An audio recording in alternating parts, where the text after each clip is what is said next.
In my last video, I mentioned to you that towards the end of 1992, I decided to establish DXN. It was not easy because I still lack a lot of preparations to establish the company. First, the fund was not sufficient. With 70,000 ringgit to establish the farm, factory and M&M company, no one believed that it could be done. Most of my money was due to establish a mushroom farm. Luckily, I'm using the eco-farming approach. I acclimatized the Ganoderma to adapt to the environment, so that I need not spend a lot of money to modify the shade to suit to the Ganoderma. Eco-farming is a minimalist approach. I let the Ganoderma grow in the natural environment with minimal interference from me. Only the strongest and the most effective Ganoderma will survive. Luckily at that time, health food was not yet under strong legislation. I was able to put up a simple factory. The most expensive instrument was the special grinding machine to do the nano grinding. And I brought one simple manual capsule machine to produce the capsule. After I established the farm and small factory, even though the scale was minimal in nature, I did not have much money left for the setting up of the office. One of my friends has rented the first floor of one shop lot for a music center. He rented out 1/3 of the space to me. The rental is 87 ringgit per month. That time DXN only have one product, RGN, GL and nothing else. So just one small cabinet was enough for me to put some stocks. A table, one computer with one Epson dot printer, a few chairs for the guests. The first office of DXN was established. The only staff was a young lady clerk with the salary of 250 ringgit per month. Me and my wife were still working. As there was no sales at the moment, I need the salary to sustain the business. I think I have broken a few records in the M&M history. This is the smallest M&M company in the world, with only one product, one clerk, one table, one cabinet, one computer. Oh, finally we mobilized and started DXN. As I continued to work in Mada, so basically DXN at the time was a part-time M&M company. Add to the smallest size, people in Alostar give it a nickname, Syarikat Gila. It means crazy company in Malay language. In many ways, DXN looked crazy for sure. The only M&M company operated with only one staff in the office, one product to sell, one table and one computer as a counter and office desk. But we have something that eventually beat all other M&M companies. That was the Ekanaga process, the one dragon company. This is the Oriental dragon with a long body, meant from raw material production, manufacturing to marketing, all are under one roof. Even all were in minimum scale, we were an Ekanaga company from the first day DXN was born. Ekanaga are two Sanskrit words, mean one dragon. DXN was the only company that using Sanskrit for the company motto. We have three Eka, the three one in the beginning. Ekanaga, Eka Pasar and Eka Minda. Pasar is the Malay equivalent of bazaar, mean market. Minda is mind. So that DXN is a one dragon, one market and one mind company. From the very first day it was born. The people in Alostar almost laughed to death when they heard the one world, one market from DXN, which in Malay we call it Satu Dunia, Satu Pasaran. Many thought that I have lost my sense and become lunatic. DXN do not even acquire any members in the nearby city, and yet talking about link all markets in the world together as a single market, that you can sponsor the people in other country as you sponsor your neighbor. In front of DXN office is the Youth Sport Club in Kedah. The rental for the meeting hall was cheap, only 30 ringgit per night. So I rented the small meeting hall to start the first meeting of DXN. I called and invited as many people as I could, more than 100 of them. And I spent a lot of effort, to prepare for the first meeting. My brother-in-law is running a photo shop for taking wedding photo. I borrowed video camera from him and took some video on DXN Ganoderma. Record the various growing stages of Ganoderma and my experiment on the chicken and etc. And I took some slides too, developed them in the Photoshop of my brother-in-law and borrowed his slide presenter to cast the slide on the white wall. At evening, about 12 people came for the meeting. All of them were my friends. Especially one of them was doing well in one company. I had a high hope for him to join me. I did not have enough money to do some printing. At the time, printing was costly, and they were always minimum quantity for the first printing. I think maybe I should save money on that. So many of the printed material that I can provide were all photostated. I went to the best photostat shop in the town and made the best copies to my best effort. The time the video was recorded in a bulky cassette, CD were in its infancy and very costly to burn it, and thumb drive was basically non-existent for the computer at the time. So I prepared about 20 cassettes of video. I'm thinking maybe my material was photostated, but I could give them real video.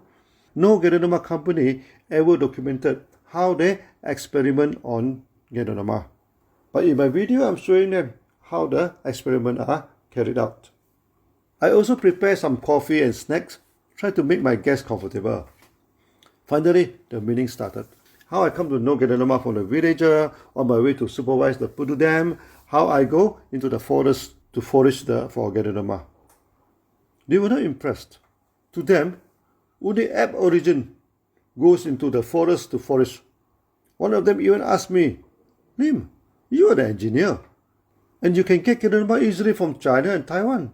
Why go to the forest hunting for it like Orang Asri, the aborigine? What they mean was that, look, you are a well-educated engineer, and you can get the product easily from the third party.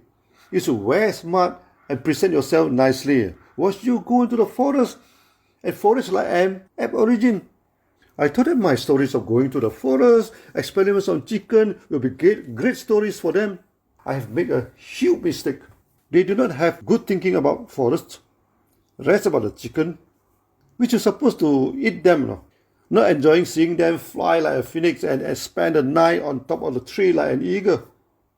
They did not come for the meeting to listen to my Ganoderma story. They came out of curiosity. Why I'm working as a senior engineer in the government with such a secure job and easy life?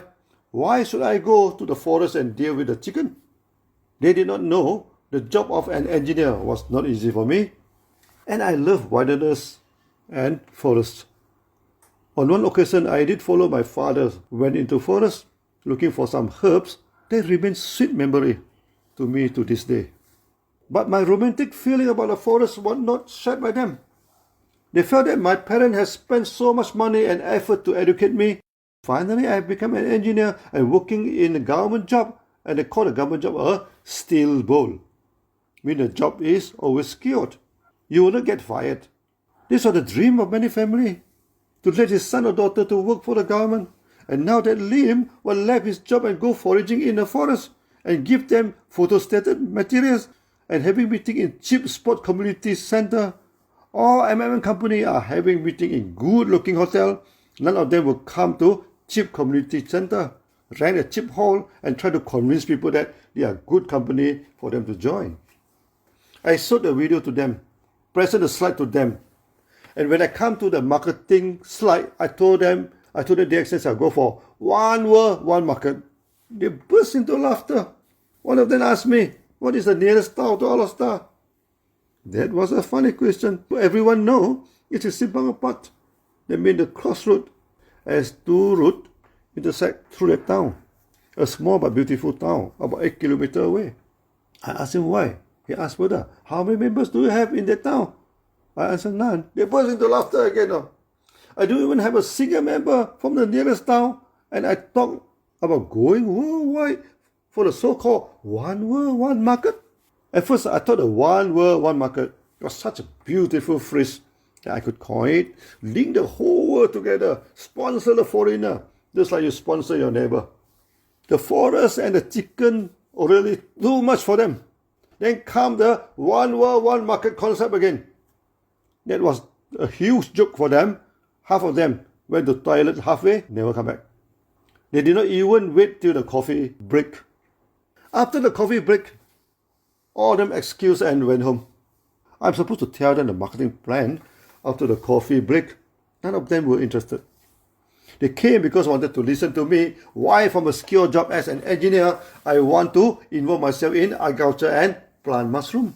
To them, an engineer is prestigious, and to be a farmer, downgrading myself. They also asked another question. In Alostar itself, is there any big international company? There was none. Alostar is just a border town, close to Thailand. Once the young people chasing the dream in bigger town, they never come back. The problem with Alostar is its small size and stagnant growth.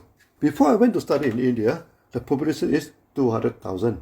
After I graduated and come home, the population was 200,000. The time when I established DXN, the population was still 200,000 today.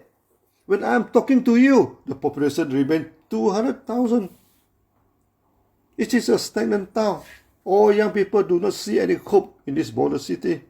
Once they say goodbye, they never come back, except visiting their parents. And from a city like this, you want to go to one world, one market? The meeting went very wrong and was a catastrophe. Not only they did not join DXN, word started to circulate in Alostar that one engineer in Mada has turned lunatic. Go into the forest like the tribal people, giving photostated material to convince people to join his company, meeting in a cheap community center and talk about establishing a world market for his products and telling people his chicken were as beautiful as the phoenix. The time I joined a classical musical group, one of the attendees was from the choir in the same organization, considered close to me, and she was active in MLM, which I hope for the best. She could join DXN and help me to promote the market. But later one of his friends told me that man told him I have turned lunatic, giving him the cassette about the chicken, talking about the world market without a single member, dreaming big with only one clerk in his office. What made me sad is what his comment on my materials he told his friend. If not because Lim is my good friend, I would have dumped them into the dustbin. I spent so much time and effort to prepare the video.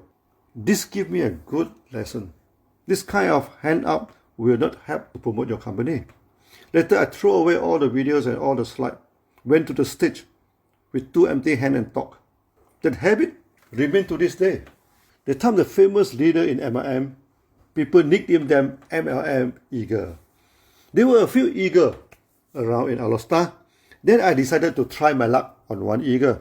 He was a successful distributor to one MLM company, even has his own office, many times the size of the DXN office then, and employ a few staff.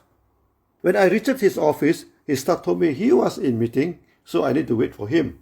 I waited and waited for more than 2 hours. Finally, I saw someone out of his office. It was his father. The so-called meeting was actually chit-chat with his father. When I went into his office, I saw him wearing a neat coat and comb his hair very well, and he gave me a serious and non-smiling face. Immediately, I sensed something was wrong. Before I even had a chance to talk anything to him, he started to attack the accent. He told me his office was much bigger than my office. He has more staff than me. And he reminded me, in the industry of MLM, you have to keep your image well, must put on the best clothes and comb your hair neatly. Not like me, famous for wearing casual wear and having a hair not combing, like the Einstein. Then he leaned forward and looked at me fiercely in order to stress his word. Then even in his situation, he dare not even thinking of establishing an MM company. And who are you, start with such a shabby office and dare to call it an MLM company? Immediately I sensed such a character was not suitable for DXN. With such a negative attitude, it would be a negative liability instead of an asset for DXN. I'm not coming here to listen to his lecture of how to wear smart and comb your hair neatly, so I excused myself and left. This took him by surprise now. He expected me to explain myself and DXN and then enjoy and entertain himself by mocking at me. Later, I learned that he joined a money game company, lost all his money, did not pay his staff and off, then left him. And his office was closed down and taken over by some others. The last time I heard about him was he was selling some cheap clothes beside the roadside for a living. That was an irony in his life. He kept telling people, do not wear cheap clothes and must put up a coat If you call yourself an eager in MLM, but later end up selling cheap clothes at the free market, that may not look like a good earning. Later, when DXN was listed in the main board and stock exchange, one of his friends told me that man said that he has made the most stupid mistake in his life.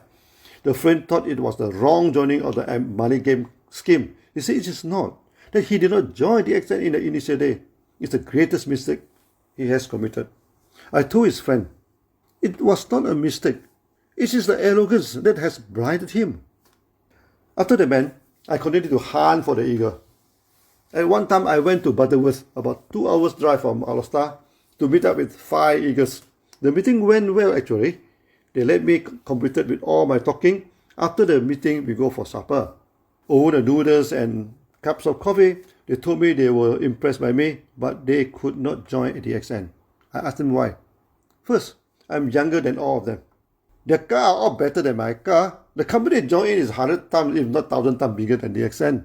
They told me, with such a small office and driving such a cheap car, no one will ever join your company. They insist to pay for the supper. This carries a strong message that please do not come back to us. We are not interested. The hunting for eagle fared very badly. Not to say any eagle, even a small sparrow also refused to land in DXN.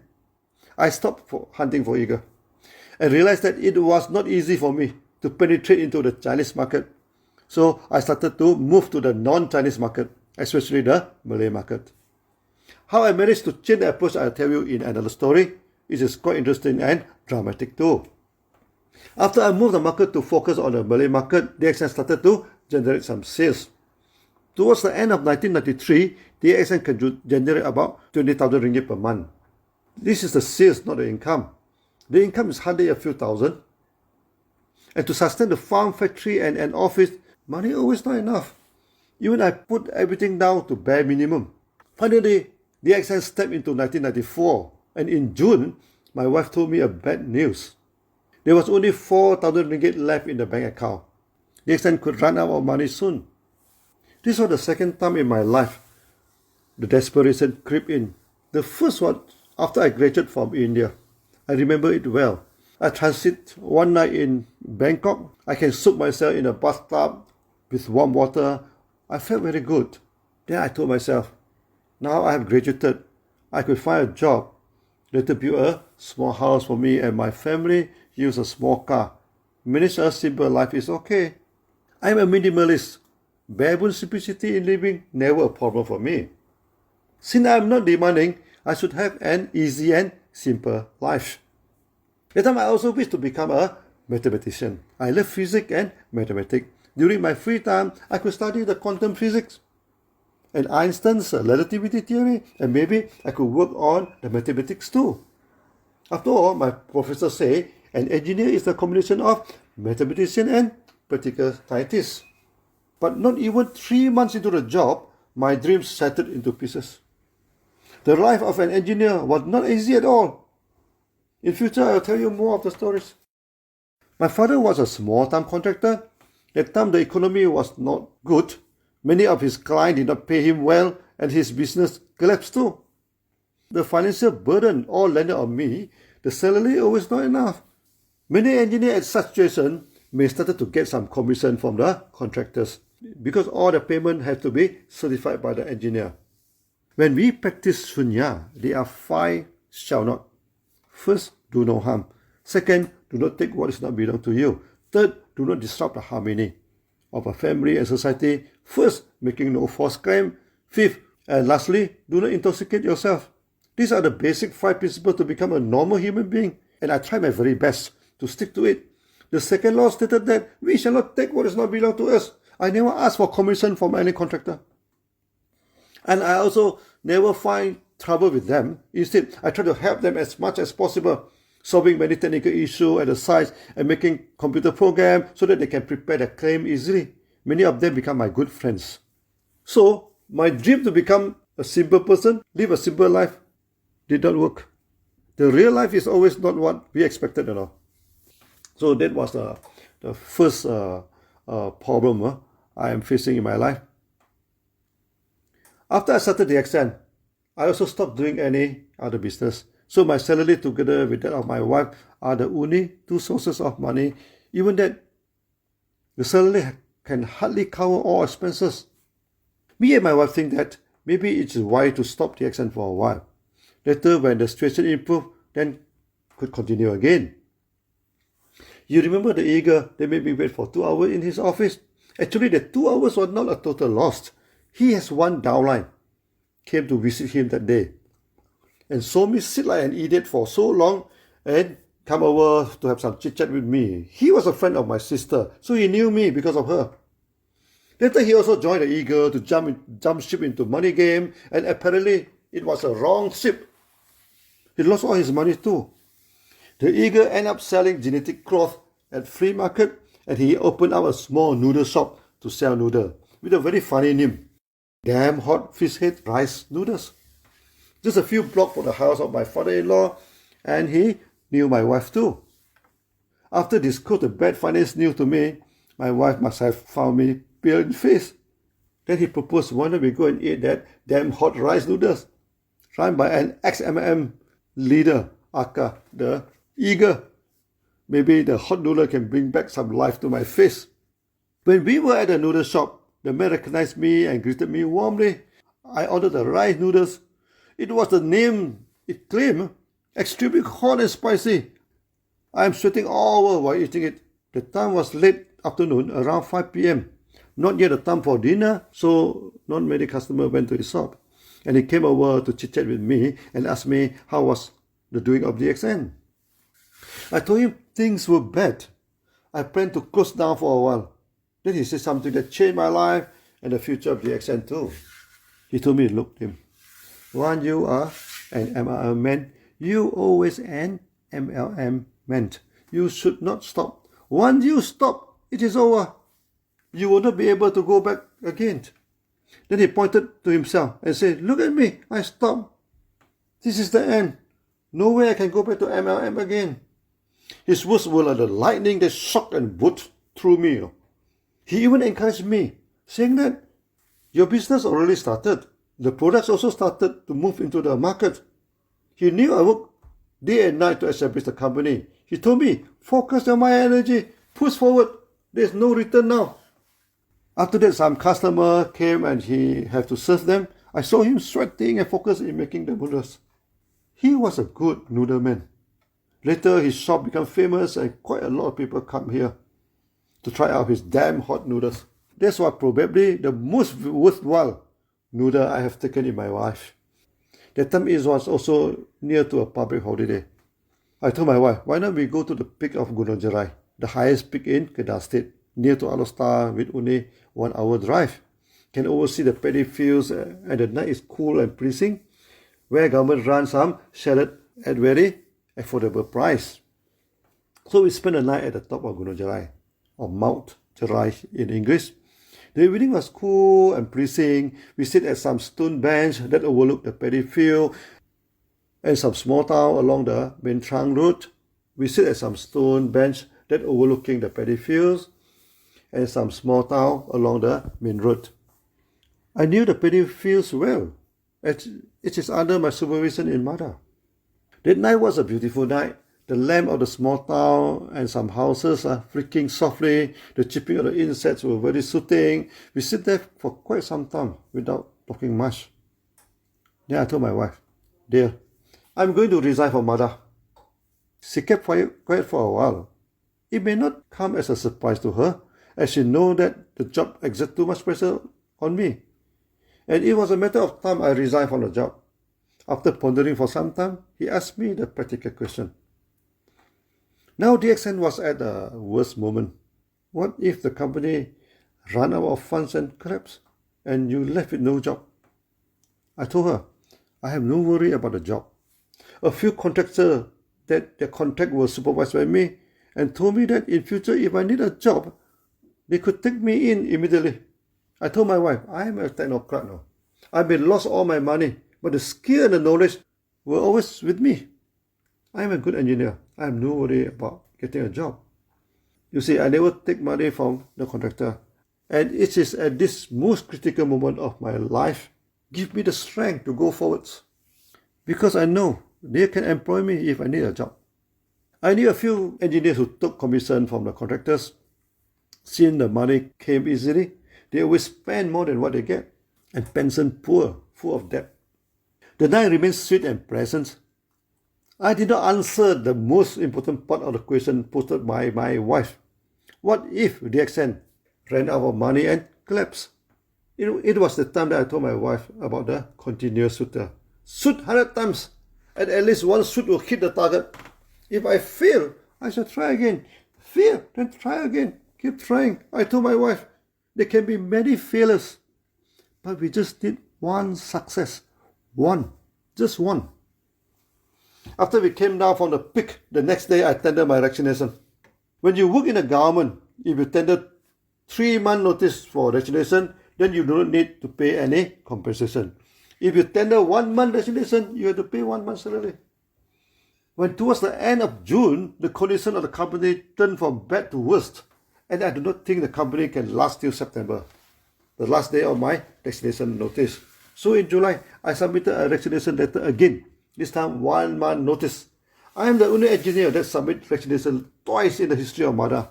The resignation sent shockwave throughout MADA, and many came to me and tried to persuade me not to resign. But my decision was final. Sayonara to engineering.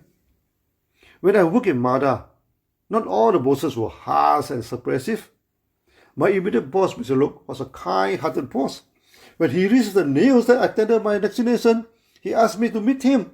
And in rare occasion, he ordered coffee in his room. I never saw him treat people coffee in the room. So when he served me coffee, I knew he must have something important to tell me. He was a bit apologetic and said to me, "Look, Lim, sometimes I could not control my temper and saying harsh words. I just heard that you tendered your resignation. May I know, have I said something that offends you? Or anything here that makes you unhappy?" I immediately sensed that he thought I tendered resignation due to anger, or not happy with the organization, or worse, maybe I'm not happy with him. This was the quality of a good boss. Always think of the feeling of the subordinate. His good intention make me remember till this day. Immediately I told him I am tired of engineering. He was a good boss and I liked him very much. There was nothing wrong from him that made me unhappy. As a kind elder, he did ask me to consider my resignation carefully and would do anything in his capacity to help me if I needed. I bid thank you to him and told him I want a new career. The day of engineering was over for me.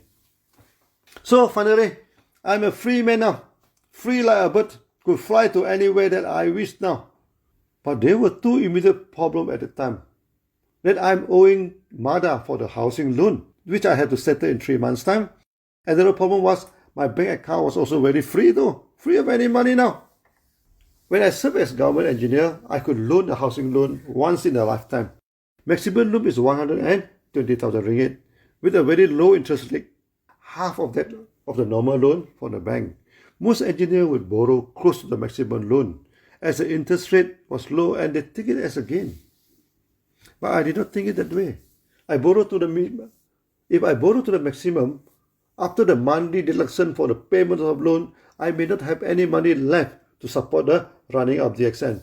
So I only borrowed 60,000 and buy a cheap terrace house at the outskirts of Arostar, where the pricing of the house are cheaper.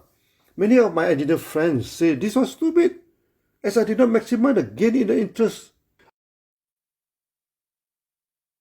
But I told them, for any loan, you still have to pay back the loan, whether with or without interest.